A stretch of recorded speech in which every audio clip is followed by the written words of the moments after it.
우리는 이 본문에서 그 천상에서 일어났던 아주 독특한 사건을 읽게 됩니다. 어느 하나님 앞에 천사들이 왔을 때 사단도 하나님 앞에 오게 됩니다. 그때 하나님이 사단에게 어디서 왔는가를 물으시고 또 욥에 대해서 특별히 말씀하십니다. 내 종 욥을 유의하여 보았느냐? 그와 같이 온전하고 정직하여 하나님을 경외하며 악에서 떠난 자가 세상에 없느니라. 이런 어떤 이제 욥에 대해서 하나님이 칭찬을 합니다. 근데 이제 사단은 이 하나님의 어떤 그 칭찬과 전혀 다른 어떤 입장을 내놓습니다. 전혀 다른 반응을 하는 것이죠. 9절에 보면 욥이 어찌 까닭없이 하나님을 경외하리이까. 그렇죠? 이 말에는 이제 하나님이 보시는 거 잘못됐다. 욥은 어떤 까닭이 있기 때문에 하나님을 경외한다. 그렇게 이야기하고 있는 것입니다. 인간적인 것, 여기에서는 이제 기복적인 것. 하나님께서 인생이 필요한 것과 관련해서 많은 걸 주셨기 때문에 그것 때문에 지금 욥이 하나님을 경외합니다. 그렇게 지금 사단은 이야기하고 있습니다. 그래서 10절에 주께서 그와 그의 집과 그의 모든 소유물을 울타리로 두르심 때문이 아니니까 주께서 그의 손으로 하는 바를 복되게 하사 그의 소유물이 땅에 넘치게 하셨습니다. 하나님께서 많은 걸 주셨기 때문에, 하나님께서 인생에 필요한 것들을 많이 주셨기 때문에 지금 욥은 하나님을 경외합니다. 이렇게 이야기하고 있는 것입니다. 그래서 사단은 자신의 생각이 옳다라는 것을 증명하기 위해서 하나님께 다음의 일을 주문합니다. 11절입니다. 주의 손을 펴서 모든 소유물을 치소서. 그리하시면 틀림없이 주를 향하여 욕하지 아니하겠나이까.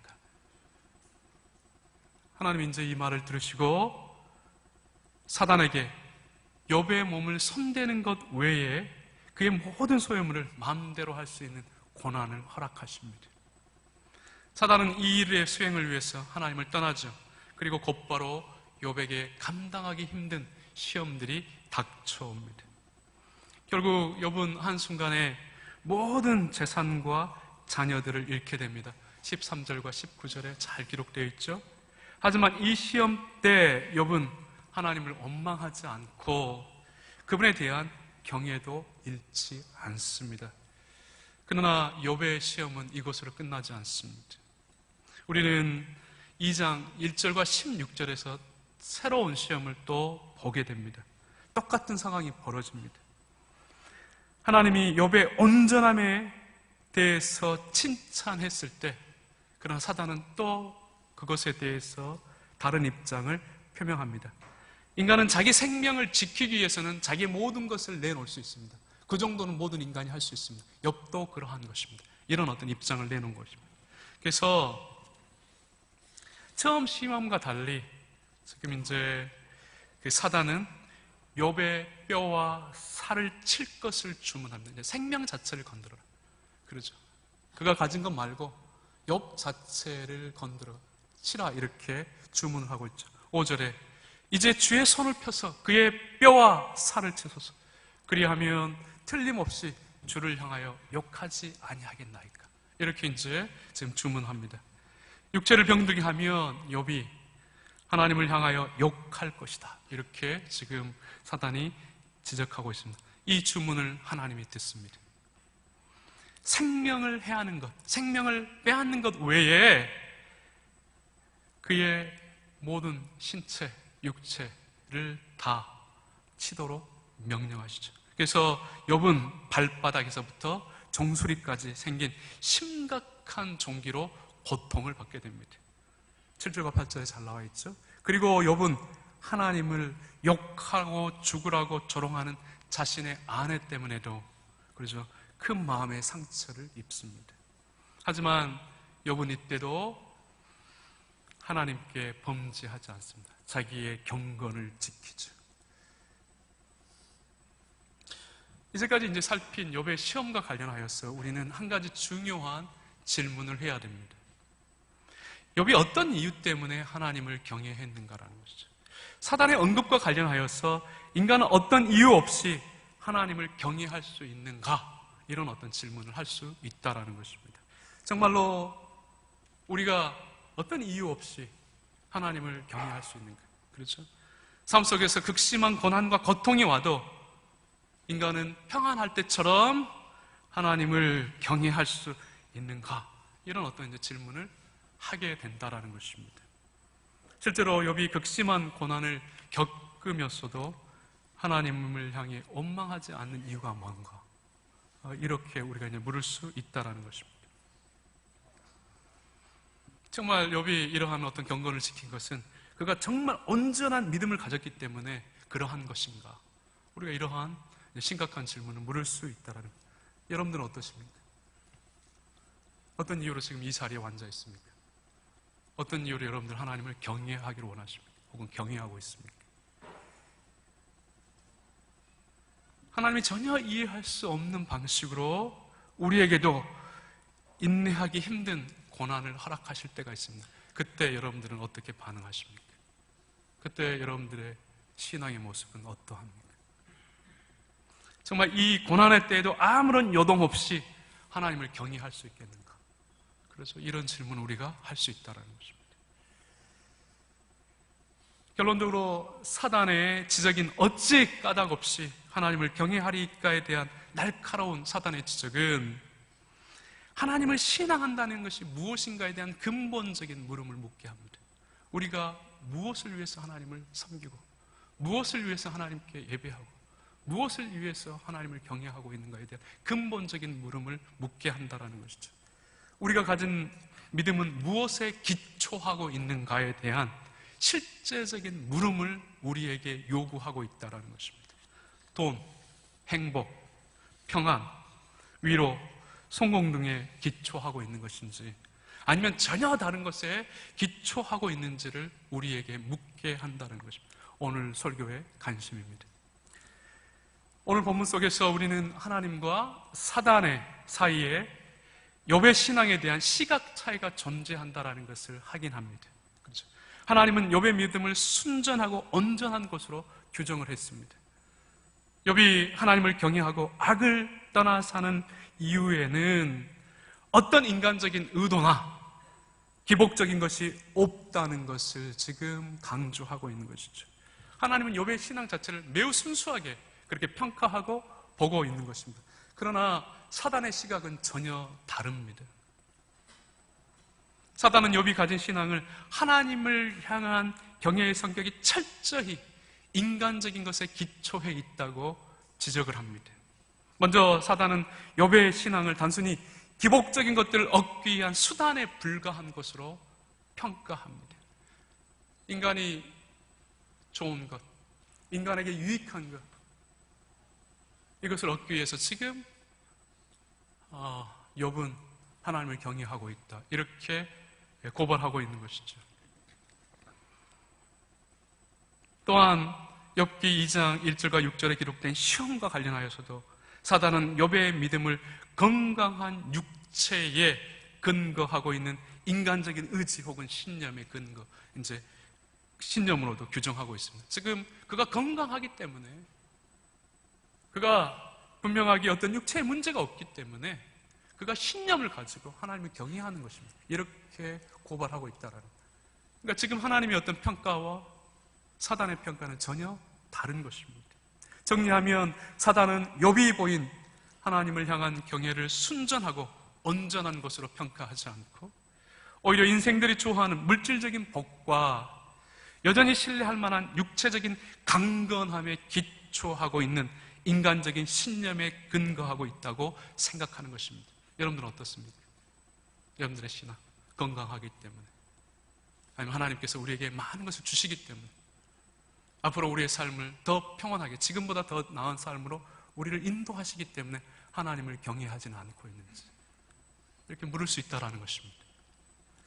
사실 이러한 사단의 날카로운 통찰은 인간의 타락한 본성에 대한 적나라한 고발이기도 합니다. 사단이 에덴 동산에 있는 첫 인간을 유혹할 때 사용한 것은 인간을 자극하여 하나님이 금하신 것을 탐하는 마음을 갖게 하는 방식이었습니다. 사단은 인간에게 선악을 따먹으면 하나님과 같이 되어 선악을 알 수 있다, 이렇게 유혹했습니다. 이때 인간은 자신의 의식 안에 제 생각을 영입시켰습니다. 그리고 호기심으로 자신을 장식하여 하나님처럼 되고자 하는 욕망을 갖게 되었습니다.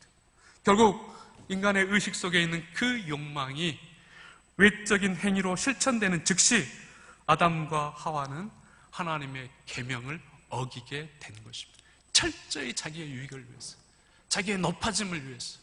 그렇죠. 하나님께서 금하신 것을 어겼다라는 것입니다. 분명히 사단은 인간이 타락할 당시 그의 본성을 정확하게 파악하고 있었습니다. 지금 이 시험 때도 태초에 인간이 타락하는 그 모습을 생각했을 수 있다는 것입니다. 타락한 본성이 모든 인간 안에 극복할 수 없는 내용으로 뿌리 내리고 있다는 것을 사단은 잘 알고 있었던 것이죠. 사단은 하나님이 순전한 믿음을 가졌다고 여기는 욥 역시도 그러한 타락의 본성 아래 있을 것이다, 그 본성의 지배 아래 있을 것이다 라는 것을 염두한 것입니다. 결함이 없이 완전하다라는 의미를 지닌 온전함이라는 단어를 사용하면서 하나님이 욥을 칭찬했을 때 사단은 인간의 타락한 본성을 기억한 것입니다.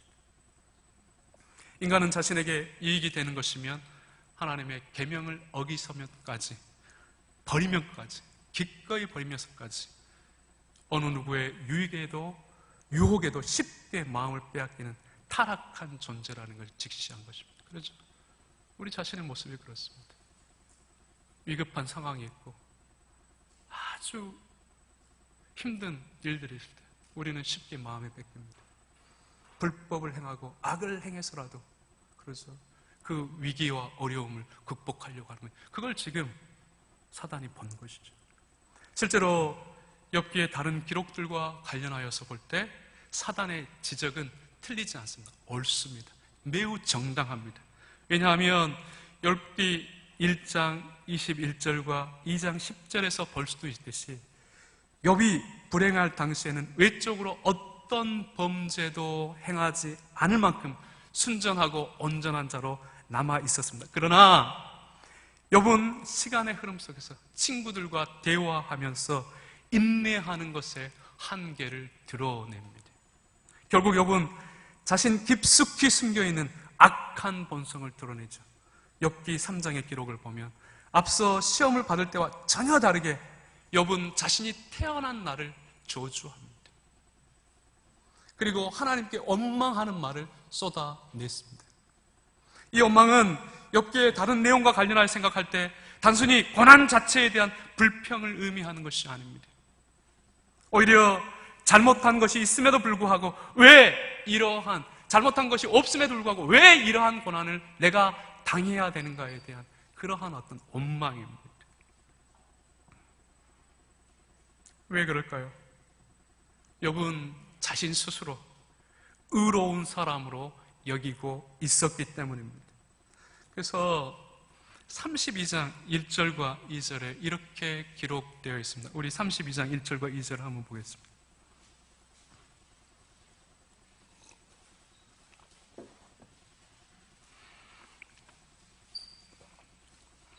욥이 자신 스스로를 의로운 사람으로 여겼고 있었다는 것에 대한 증거 구절입니다. 우리가 같이 한번 읽어보겠습니다.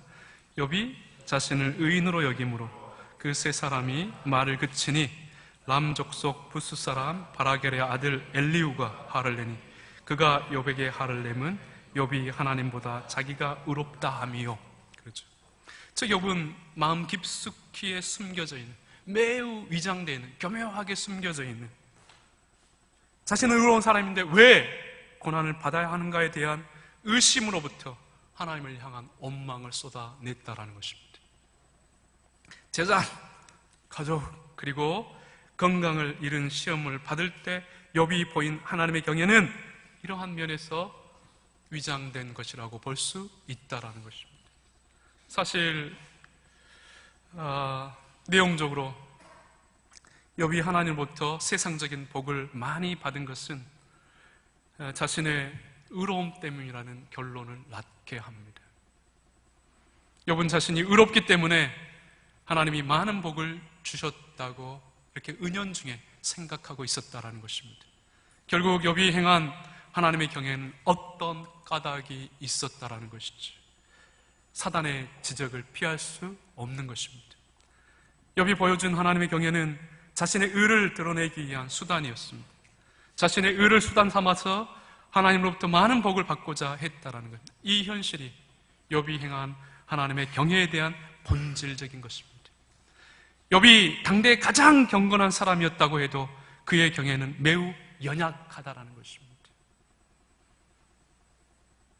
보잘것이 없다라는 것이죠. 그 깊숙이 인간 내면에 숨겨있는 깊숙한 것을 보면 실제로 욥도 우리와 같은 연약한 인생임을 확인시켜 준다는 것입니다. 우리는 그럼 어떠합니까? 여러분들은 어떠합니까?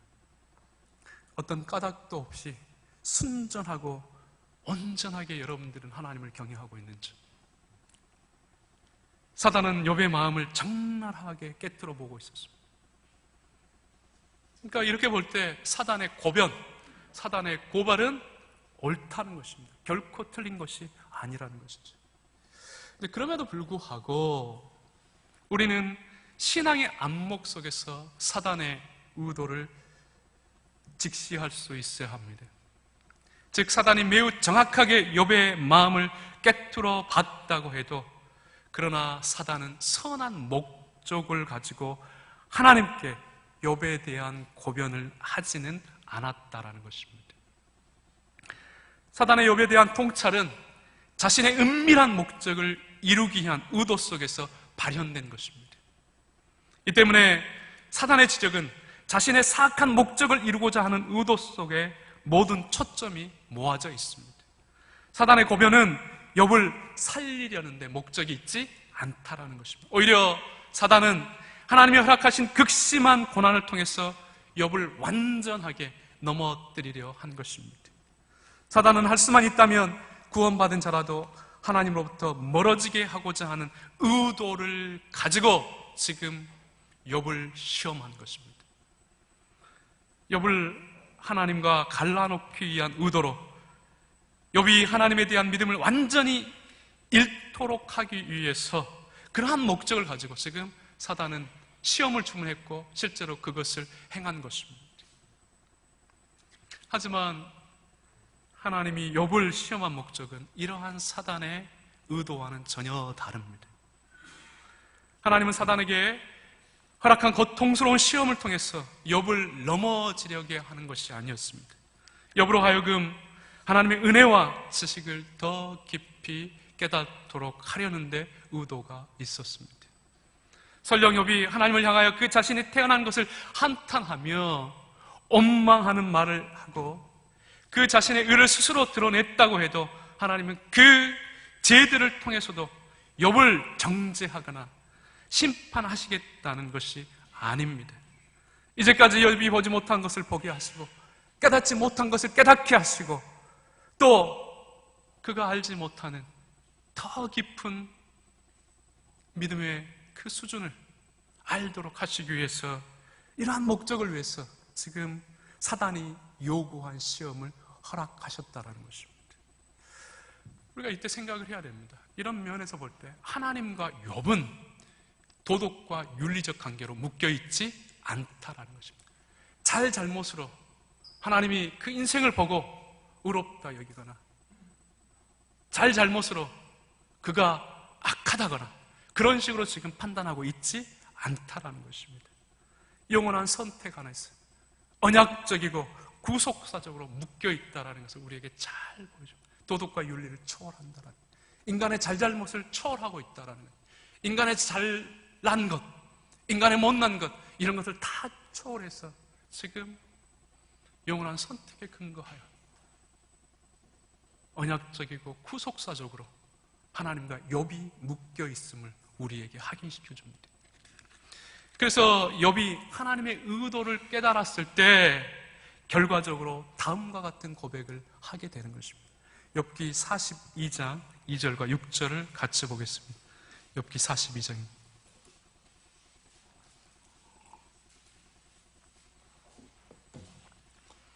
욥기 42장 2절과 6절 같이 한번 읽어보겠습니다.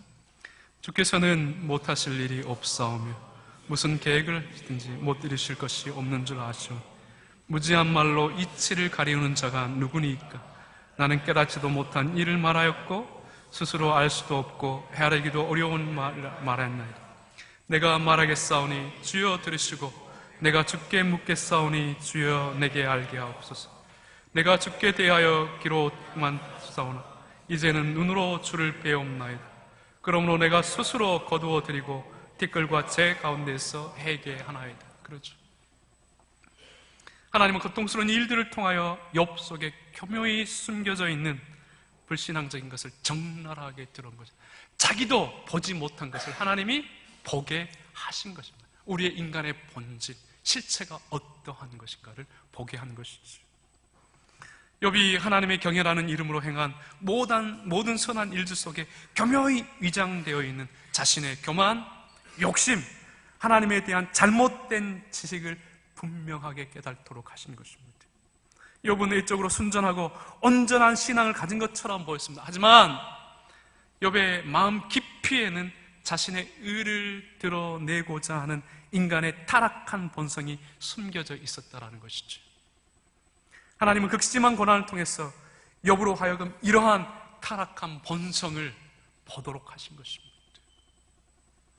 극심한 고난을 통하여서 하나님은 욥으로 하여금 인간 안에 구원을 이룰 만한, 자기 스스로를 의롭다 여길 만한 것이 없음을 스스로 고백하게 한 것입니다. 오직 하나님께만 전생의 가치를 두게 한 것이죠. 하나님 없는 인생의 무가치함을 깨닫게 하는 것입니다. 우리의 구원이 어디로 오는가? 하나님으로부터 온다라는 그 사실을 분명하게 직시하도록 한 것입니다. 특별히 이러한 욥을 향한 격려는 모든 성도들을 이끄는 방식과 동일합니다. 성도들이 겪는 모든 일들은 하나님이 허락하신 것입니다. 인생이 보기에 어려운 일이든 기쁜 일이든 슬픈 일이든 영광스러운 일이든 다 하나님은 그 일을 통해서 그분이 목적하신 바를 이루신다라는 것입니다. 하지만 이때 우리가 반드시 기억해야 할 것이 있습니다. 모든 것을 하나님이 주관하고 있지만 우리의 믿음이 어떠한가를 시험하기 위해서 혹은 우리를 신앙적으로 더욱 성숙하게 사용하시기 위해서 사단의 관계도 사용하신다라는 것입니다. 그러니까 하나님은 모든 것의 통치자입니다. 사단은 하나님의 도구인데 그 사단을 통해서 우리를 시험할 수 있다는 것입니다. 그때 아프겠죠. 고통스러울 것입니다. 어찌해야 할 바를 모를 것입니다. 그러나 지금 이 사실이 우리에게 이야기해 줍니다. 우리가 어떤 고난과 어떤 환난과 어떤 역경에 있어도 그것이 다 하나님의 통치 아래 있다는 것입니다. 이렇게 볼 때 우리가 겪는 모든 일과 관련하여서 하나님만 일하는 게 아니라는 거예요. 사단도 하나님의 그 주권 아래서 일하고 있음을 우리에게 알게 합니다. 사단은 우리가 겪는 일들을 통해서 우리로 하나님을 버리게 하고 잊게 하며 혹은 원망하도록 우리의 마음을 부추깁니다. 사단은 우리를 하나님으로부터 완전히 멀어지도록 하기 위해서 일하는 것입니다. 하지만 하나님은 전혀 다른 목적을 가지고 일을 하십니다. 우리가 고통스러운 일과 사건을 경험하고 혹은 죄에 넘어지고 쓰러질지라도 하나님은 그것들을 통해서 우리를 심판하거나 정죄하려는 것이 아닙니다. 오히려 우리로 더 깊고 견고한 믿음을 소유하도록 하는 목적을 가지고 일하시는 것입니다. 그 사단의 관계를, 그 사단의 시험을 허락하시는 것입니다. 그래서 성도는 모든 일을 겪을 때마다 믿음의 반응과 자세가 요구된다라는 것을 생각하셔야 됩니다. 사실 이러한 의미에서 우리가 욥기를 통해서 먼저 봐야 할 것은 욥의 순전함이나 온전함이 아닙니다. 하나님의 시험 때 욥의 신앙적 자세는 성도 모두에게 필요한 것이요, 당연히 요청되는 기본적인 자세입니다. 더욱이 아무리 욥의 순전함과 온전함이 같은 인간이 보기에 존경할 만한 것이라고 해도 그것은 인간의 타락한 본성 아래 있다라는 것을 알아야 된다는 것이죠. 욥의 온전함과 정직함은 어떤 한계를 가지고 있다라는 것이죠. 어느 정도 이장돼 있다라는 것입니다. 환경과 상황에 따라서 얼마든지 변화될 수 있는 그러한 연약함을 가지고 있었다라는 것을 잊지 않아야 됩니다. 왜요? 죄 짓지 않는 인간이 없기 때문입니다. 모든 인생들은 죄를 짓습니다. 신학교수인 저도 죄를 짓고, 목사인 분들도 죄를 짓고, 여러분들도 죄를 짓습니다.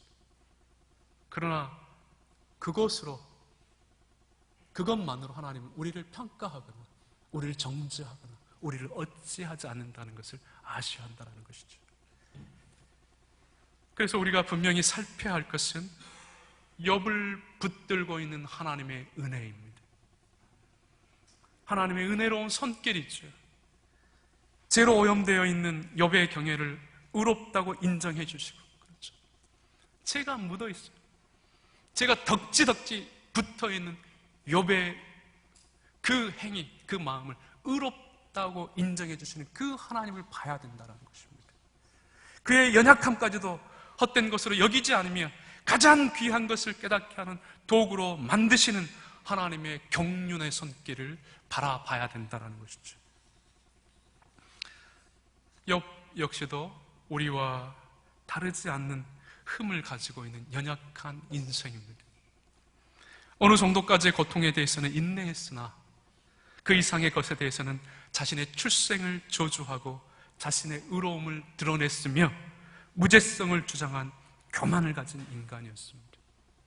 이렇게 볼 때 하나님이 욥을 순전하고 정직한 자로 인정한 것은 그가 가진 의로움 때문이 아니라는 것입니다. 오히려 그가 가진 것이 흠이 있고 오물이 묻었을지라도 아무 책임도 묻지 않으시는 하나님의 은혜와 경륜에 근거하고 있다라는, 그 긍휼에 근거하고 있다라는 것을 우리가 알아야 합니다. 욥의 순전함이란 하나님의 은혜의 그 뿌리를 두고 있는 것입니다. 하나님의 긍휼이 없이 욥의 신앙을 논할 수 없다라는 것입니다. 무엇보다도 바로 이것이 기독교 구원의 내용입니다.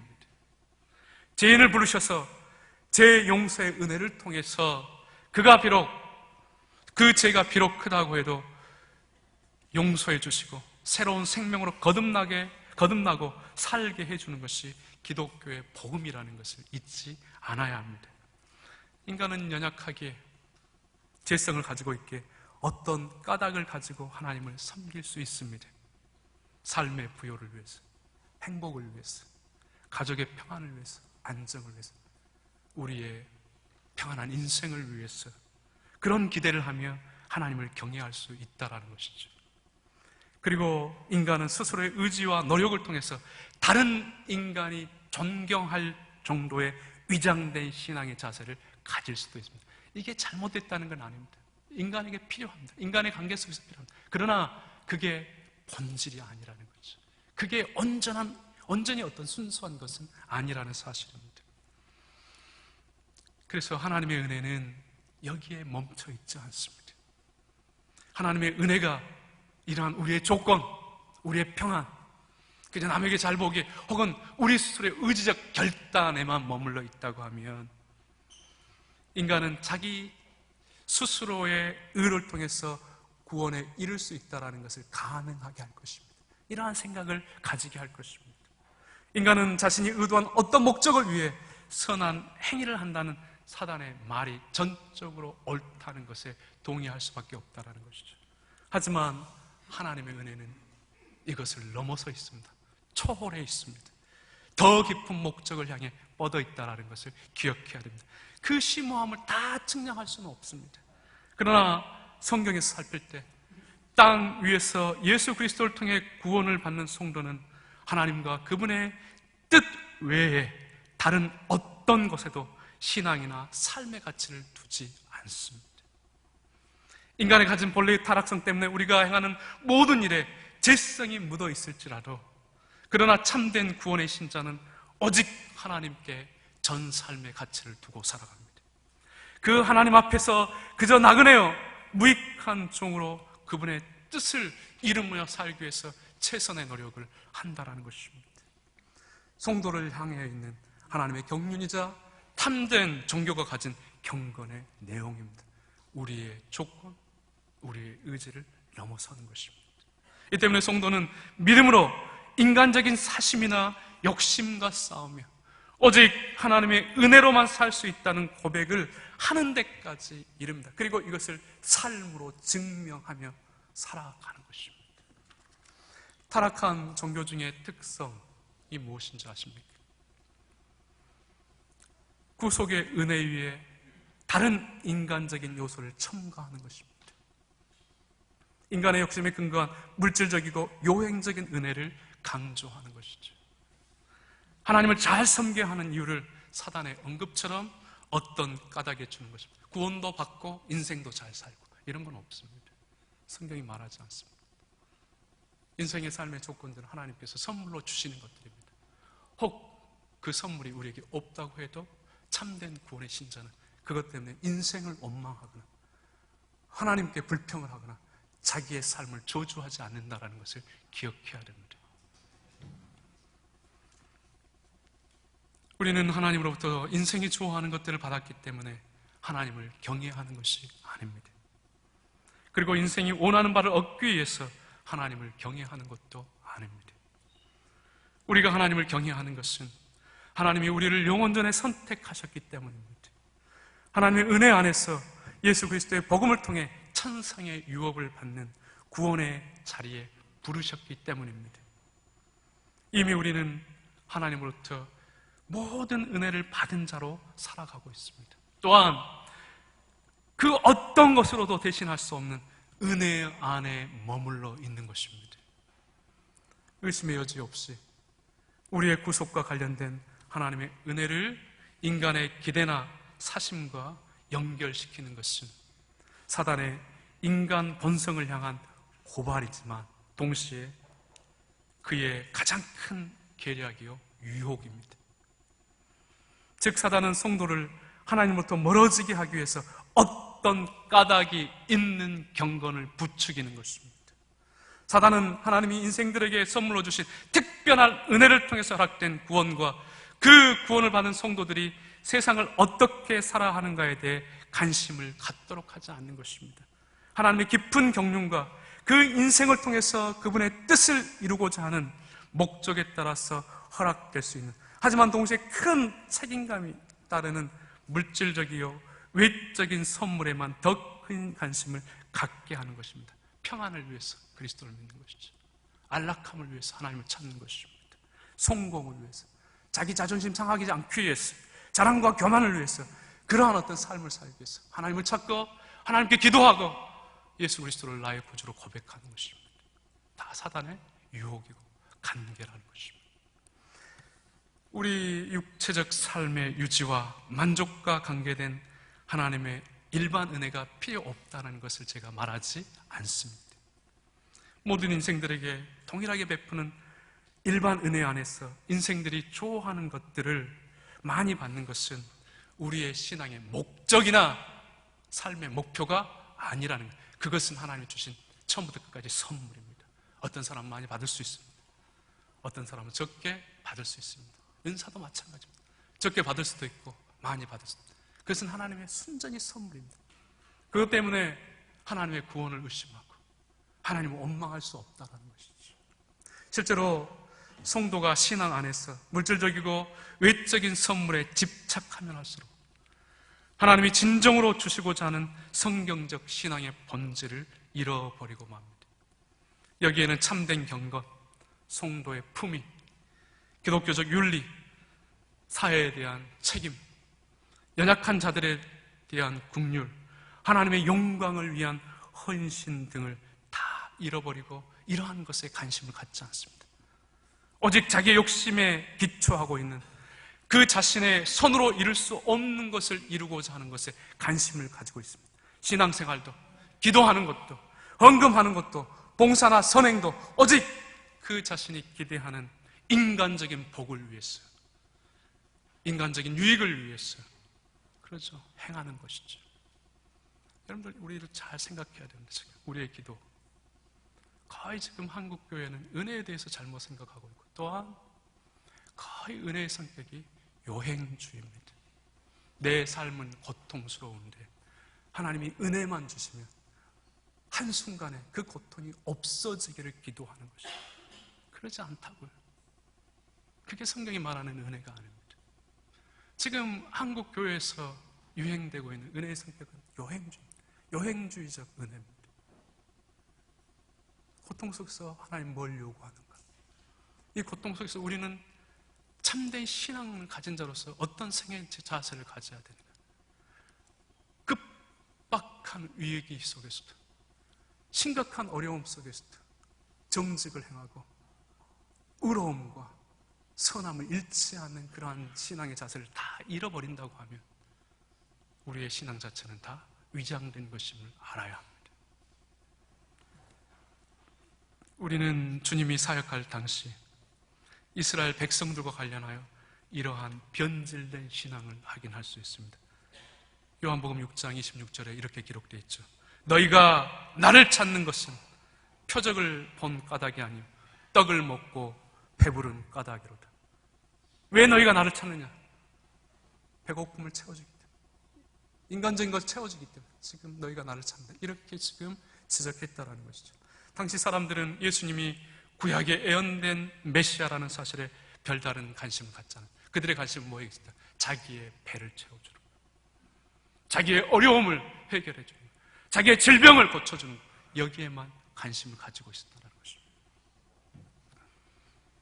죄와 사망의 비참함 속에 있는 자신들의 영적 상태를 직시하지 못한 것입니다. 정확하게 보지 못한 것이죠. 당장 배고픈 현실만 직시한 것입니다. 이 때문에 메시아를 필요로 하지 않았습니다. 빵이 더 중요했습니다. 그런데 이러한 슬픈 자아상은 한국 기독교 안에, 우리 안에도 있다라는 것입니다. 우리가 예수 그리스도를 믿는 이유, 하나님을 찾는 이유, 하나님을 예배드리고 경외하는 이유가 무엇입니까? 우리는 빵 때문에, 우리의 유익 때문에 지금 예배드리고 하나님을 찾고 기도하고는 있지 않은지 살펴야 된다는 것이죠.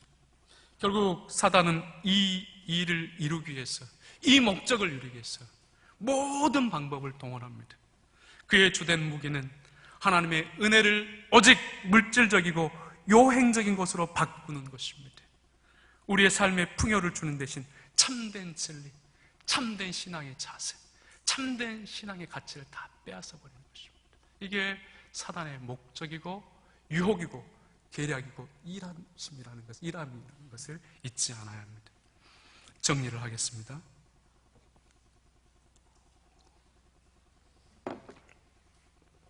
하나님을 아는 자들에게 하나님의 은혜는 단순히 현실을 좋게 사는 성격으로 주어져 있지 않습니다.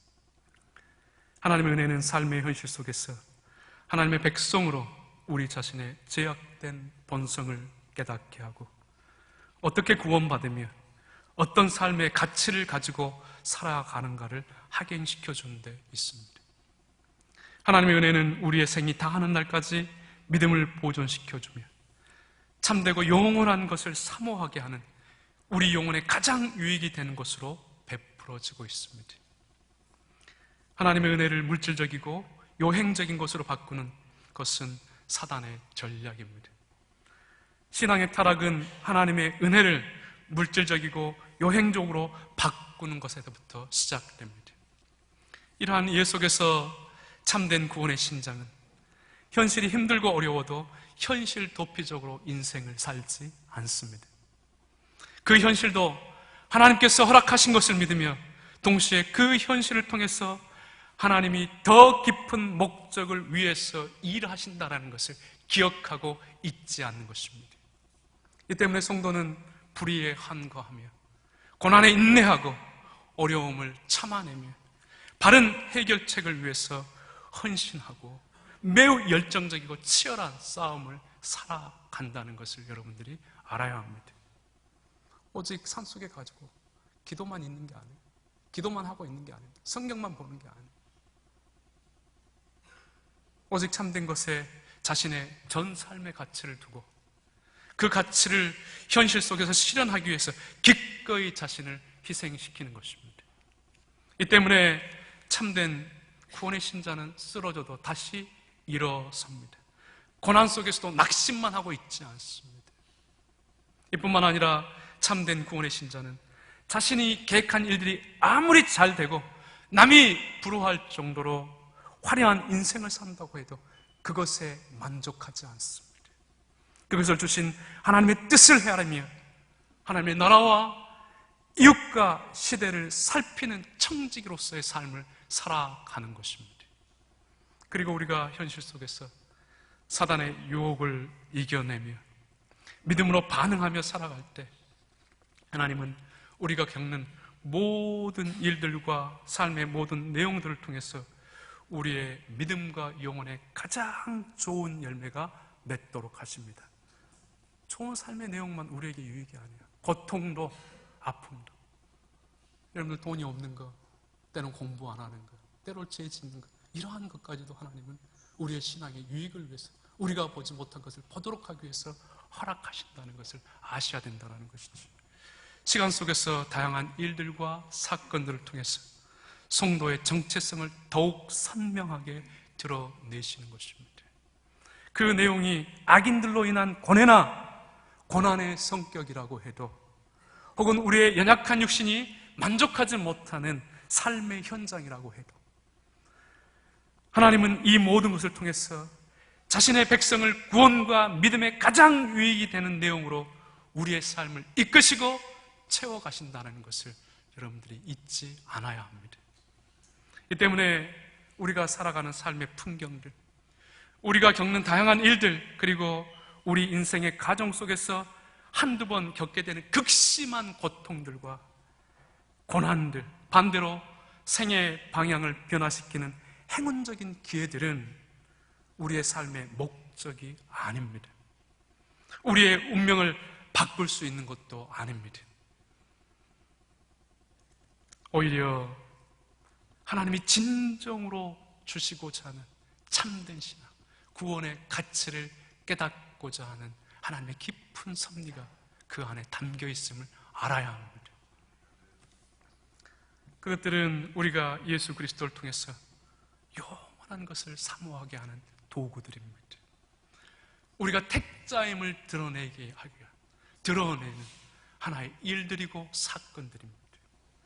우리에게 주어진 삶 속에서 가장 영원하고 가치 있는 것을 찾고 발견하도록 하는, 가장 가치 있는 인생을 살도록 하는 하나님의 은밀하신 손길임을 잊지 않아야 합니다. 이러한 의미에서 우리가 하나님을 믿는 까닭은 우리 삶의 안락함이나 평안, 혹은 우리의 어떤 삶에 보이는 만족과 상관이 없어야 합니다. 인간적인 행복과 성공과 상관이 없어야 합니다. 남이 보기에 잘 살거나 부러워하는 것과 상관이 없어야 합니다. 여기에 신앙의 자존감이 있는 겁니다. 성도는 남의 부러움, 잘남을 질투하지 않습니다. 자기의 못남과 부족함에 대해서 원망하지 않아요. 이것도 하나님께서 허락하신 줄 알고 자기의 주어진 삶의 자리에서 정직과 최선을 다하며 살아가는 것입니다. 우리가 겪고 있는 모든 일들은 오직 우리를 향한 하나님의 궁극적인 목적을 이루시기 위한 수단과 과정에 불과합니다. 하나님이 욕처럼 우리의 모든 것을 다 가져간다고 해도 우리는 억울해하지 않을 수 있어야 됩니다. 믿음이 주는 진정한 자유입니다. 여러분들은 이 진정한 자유를 누리고 있습니다. 쉽지 않습니다. 그러니까 우리가 이제 지금 훈련받고 있는 것입니다. 그러죠. 신학을 통해서, 일들을 통해서 훈련받고 있습니다. 우리가 이 자유를 누리기 위해서, 이 신앙의 깊이까지 이르기 위해서 지금 우리가 훈련을 받고 있는 것입니다. 결국 우리가 하나님을 경외하는 까닭을 굳이 확인해야 한다고 하면, 저는 시편 86편 11절과 13절에 기록된 시편 기자의 고백에 근거하여 답변을 하고 싶습니다. 우리 같이 한번 보겠습니다. 시편 86편 1절과 13절입니다. 86편 11절에서 13절입니다. 같이 천천히 한번 읽어보겠습니다.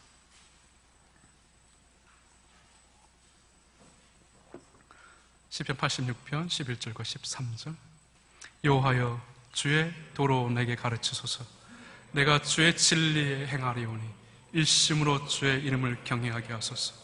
주 나의 하나님이여, 내가 전심으로 주를 찬양하고 영원토록 주의 이름에 영화를 돌리오니 이는 내게 향하신 주의 인자가 크사 내 영혼을 깊은 음부에서 건지셨음이니이다. 아멘. 이러한 믿음의 부호를 가지시고 하나님을 높이고 어떤 삶의 현실 속에서도 믿음이 주는 진정한 자유를 누리는 여러분 모두 되시기를 주의 이름으로 축원합니다. 기도하겠습니다.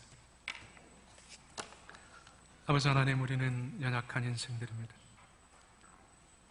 욥의 신앙과 삶의 모습을 보면서 그도 역시 우리와 같은 연약함을 가지고 있다는 것을 우리가 살폈습니다.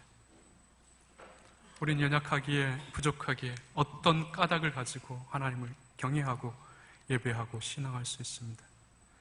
그러나 주님께서는 거기에만 우리의 신앙을 머물게 하지 않고 더 깊고 영원하고 참된 것을 보고 확인하고 느끼도록 하기 위해서 우리를 인도하시고 우리를 훈련시키시고 때로는 우리에게 고난과 고통을 허락하신다는 것을 압니다. 주님, 우리의 삶의 과정을 통해서 우리로 더 깊은 하나님의 지식과 더 풍성한 하나님을 향한 믿음과 또 하나님의 뜻에 대한 더 열심 있는 헌신이 우리에게 있도록 날마다 우리로 깨닫게 하시고 우리의 본성과 우리의 영혼과 삶을 변화시키시며 이끌어 주옵소서. 그래서 우리가 어떤 까닭을 가지고 하나님을 섬기는 게 아니라 하나님께서 우리에게 주신 그 구원의 은혜에 감격하고 감사하여서 모든 것을 해내고 모든 것을 위해서 거의 헌신하고 또 하나님을 영광을 위해서 우리의 모든 것을 드릴 수 있는 그러한 참된 신앙의 자세와 그러한 본질이 우리에게 있도록 주님 도와주옵소서. 우리는 날마다 연약합니다. 날마다 쓰러집니다. 날마다 부족함 속에서 어찌해야 될지 모를 때가 많습니다. 주님, 이러한 것도 하나님께서 사용하셔서 이끄신 줄 알고 우리로 지나치게 낭만치 않게 하시고 이러한 현실 가운데서도 하나님을 더욱 의지하며 하나님께 간구하며 하나님의 뜻을 묻는 참된 구원의 신자의 모습을 우리 평생에 유지할 수 있도록 도와주옵소서. 감사드리며 우리 주 예수 그리스도 이름으로 기도드렸습니다. 아멘.